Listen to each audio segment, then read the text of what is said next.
വൻ മയക്കുമരുന്ന് വേട്ട.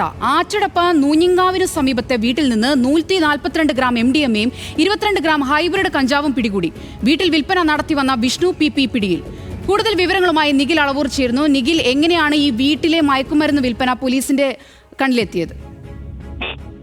ഏതായാലും അതിവിദഗ്ധമായ രീതിയിൽ പോലീസിനെയും നാട്ടുകാരെയും എല്ലാം കബളിപ്പിച്ചുകൊണ്ടായിരുന്നു വിഷ്ണുവിന്റെ ഈ മയക്കുമരുന്ന് വിൽപ്പന വീട് കേന്ദ്രീകരിച്ച് നടന്നുകൊണ്ടിരുന്നത്. ഇയാൾക്ക് നിലവിൽ ഏതെങ്കിലും ഒരു കേസോ അല്ലെങ്കിൽ ഇയാളിൽ എന്തെങ്കിലും അസ്വാഭാവികത തോന്നുന്ന പ്രവൃത്തികളോ ഒന്നും തന്നെ ഉണ്ടായിരുന്നില്ല.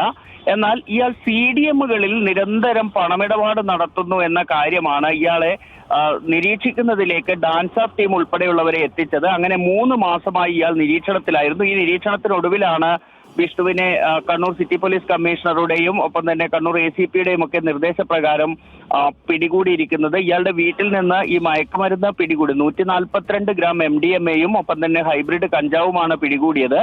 മാത്രമല്ല ഇയാളുടെ ഒരു കണക്ക് പുസ്തകം ഉൾപ്പെടെ ഈ പോലീസ് പിടികൂടിയിട്ടുണ്ട്, എടക്കാട് പോലീസ് പിടികൂടിയിട്ടുണ്ട്.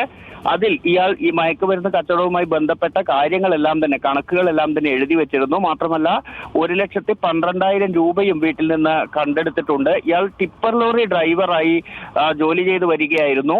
ബാംഗ്ലൂരിൽ നിന്ന് മയക്കുമരുന്ന് എത്തിച്ച് കണ്ണൂർ ചക്കരക്കൽ മേഖലകളിൽ വിതരണം ചെയ്യുന്നയാളാണ് ഇയാളെന്നാണ് പോലീസ് പറയുന്നത്. ശരി, വീട്ടിൽ അതിവിദഗ്ധമായ ലഹരി വിൽപ്പന നടത്തിയിരുന്ന പ്രതിയാണ് ഇപ്പോൾ പിടിയിലായിരിക്കുന്നത്. നിഖിൽ അളവൂരാണ് വിവരങ്ങൾ പങ്കുവച്ചത്.